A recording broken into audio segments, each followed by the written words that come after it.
Hey folks, welcome to Maverick Gunworks. Today I'm going to go over the quality, good looking little firearm here of Ruger, the Police Service 6.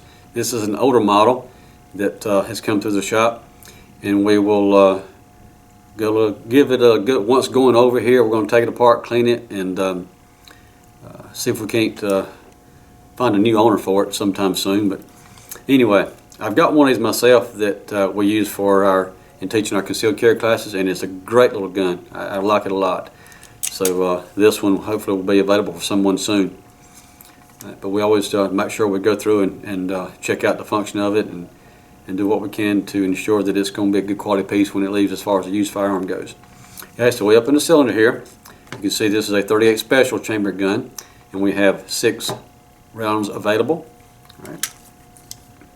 And with our typical Ruger action, we have to press the cylinder latch into the frame, okay, for the cylinder to fold out, versus some other models that you may have to push the latch forward, or different manipulation options there.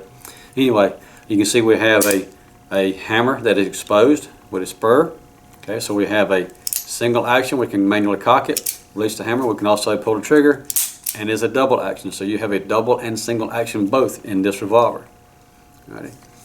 So that being the case, I know we have also, with it being a police service model, there is no adjustable rear sight. You just simply have a notch on the back, milled into the back of the frame, and then a small blade on the front to line up for your sighting. And that being the case, there's nothing to break off, nothing to be concerned with as far as damage goes. But at the same time, it's not adjustable as far as target situation might be. Alrighty. So with that being the case, let's go ahead and do a trigger pull test on this. I can tell you just from pulling the trigger here and rotating it, it is a good smooth trigger. It's a little bit more of an effort because you're in double action. You're pulling, you're cocking the hammer, but it is a good smooth pull on it. I like that part of it. We get our trusty little trigger pull gauge here. Let's see what we have.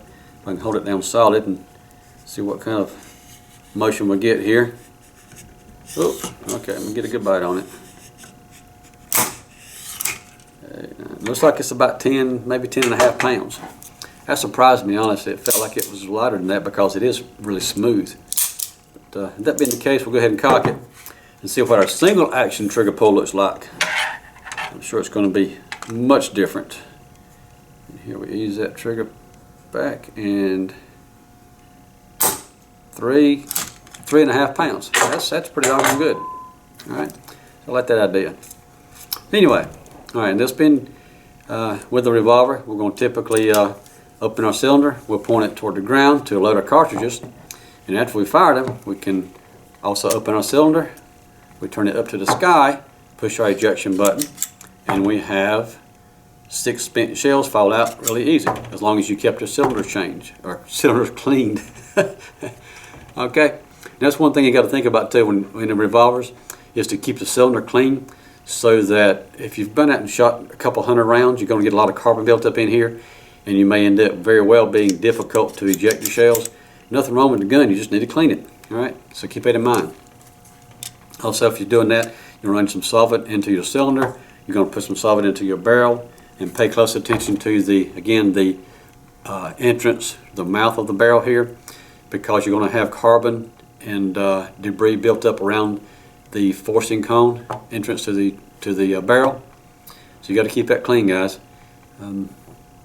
because it could cause some issues with the gun closing, as far as if it builds up too much. Because you keep in mind with a cylinder on a revolver, you have a tiny gap right here between the cylinder and the barrel.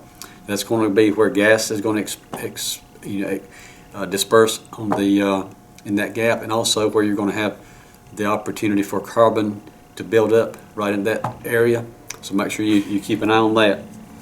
Okay, and we'll let our solvent work for a few minutes so it dissolves the crud there. Come back with a clean dry patch, a wire brush if you need to get the heavy deposits out, and then some light lubrication after the fact. You'll be good to go. Okay.